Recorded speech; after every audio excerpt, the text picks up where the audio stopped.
This is a copyrighted edition of our video channel with Godwin as owner of this channel. Please like, comment or share this video before his home internet is cut. The learning of loneliness solution would be a lot simpler if Canadians, especially students, still practice returning a favor like older Canadians did back in 2005 or earlier. Otherwise the culture can become too treacherous or difficult for helpful people to handle. Different Canadians told Godwin in the old days in Canada, when people saw you did something that could benefit them or their kids, even when they did not ask you to do so, they would return favor to help you back with what you need. This means Canadians used to reciprocate after others did something beneficial for them, even when Canadians did not ask for help. University of Toronto Professor, Trinity College Dean Dr. Derek Allen used to teach students back in 2005, respect means treating others like how they would like to be treated, if they respect you also. This suggests reciprocal behavior is what educated people with good manner would tend to do back in those days. Which is in line with what psychologist Dr. Jordan Peterson used to say: you don't want to allow non-reciprocal behavior to continue. And if you allow that to happen around you, then you're saying that it's okay, and that's not okay, for you. And so it's reasonable to set limits. So Godwin believed he would never be in helpless situation for putting together loneliness solution supported by psychologists and professors for Canadians. Except Godwin discovered he has been in helpless situation since around 2012 and 2013, as students rejected his call for help to make his solution available for students. After Dr. Peterson said he believes Godwin found loneliness solution for most people in North America. In 2015, Godwin tried to ask people for help again but got rejected again, after his three psychology professors, Dr. Peterson, Dr. Jeff McDonald and Dr. Roman Taffaroti, supported Godwin to raise $20 million just so a place could be created where Godwin could teach students his loneliness solution. In 2019, after Godwin was invited to give a talk on his loneliness solution at a gathering at University of Toronto with Rotman professor psychologist Dr. Anthony Naimi as host of this gathering, Godwin also tried asking students for help at this gathering. Again, Godwin's request for help was being rejected by students. Dr. Naimi explained to Godwin, perhaps students acted this way since they just finished exams and about to start their Christmas holidays. Or perhaps because this can be explained by the bystander effect, meaning people won't see the need of helping you, when there are other people around who can also help you. But Godwin did not accept neither explanations offered by Dr. Naimi, because Godwin had been kept asking for students' help for years, as Godwin believes students are the stakeholders for the problem of student loneliness.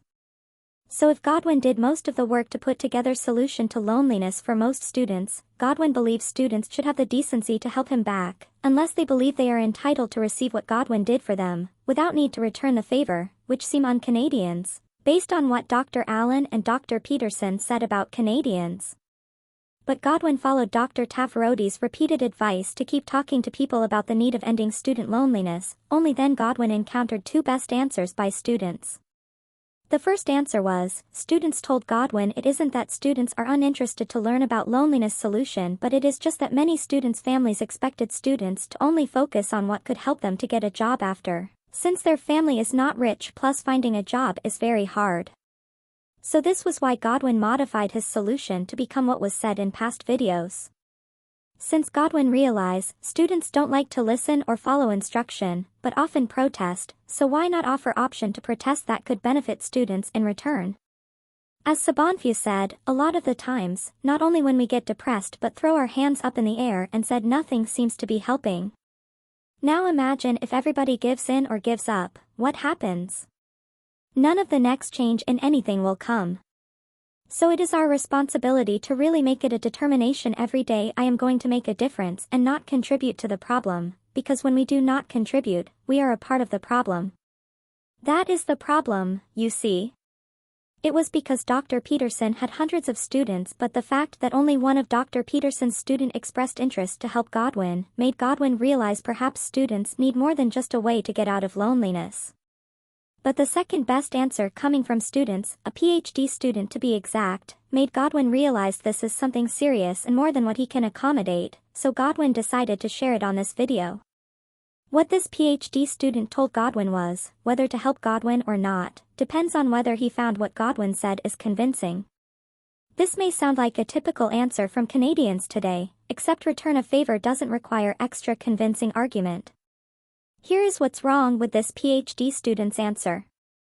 First, solution to problem of loneliness can be like solution to many computer problems, so it would involve step-by-step instruction. However, unlike argument that is meant to be convincing, instruction is not something that is meant to be convincing at all. For example, have you heard students in a math class would say they practice instruction for math since they find the math equation very convincing? Second, from the perspective of wisdom, solution to problem can often be viewed as a path. Godwin uses path out of rainforest to describe his solution to loneliness for most people. However, it is one thing to expect a guide who gets paid $40 per hour to lead people out of rainforest, but it is another thing to expect a guide to keep convincing people for every turn they must make in order to stay on this path out of the rainforest. The first can take 3 hours, but the second can take 30 hours or longer. So the pay for a guide for the second kind of task should be a lot more, except those who expect convincing argument from Godwin before they would help him tends to expect Godwin to offer convincing argument, free of charge. This is like asking a guide who leads people out of a rainforest for $40 per hour to do 30 hours of work, free of charge, which doesn't make any sense at all. People who think like this PhD student tend to also assume wisdom is the same as knowledge, just like what students learn in class at university. But that is not true at all. For example, Dr. Verveek, who created 4 courses on wisdom, explicitly told students wisdom is not the same as knowledge but more like know-how, like a skill. One way to put it is, wisdom is like what it takes to become a herb collector, not what can be fully explained from business plan or book.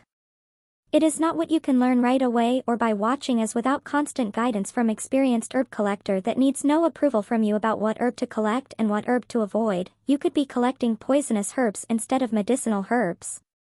Another way to put it is wisdom is like what people do when they learn skiing from a ski instructor, as it requires learning by instruction.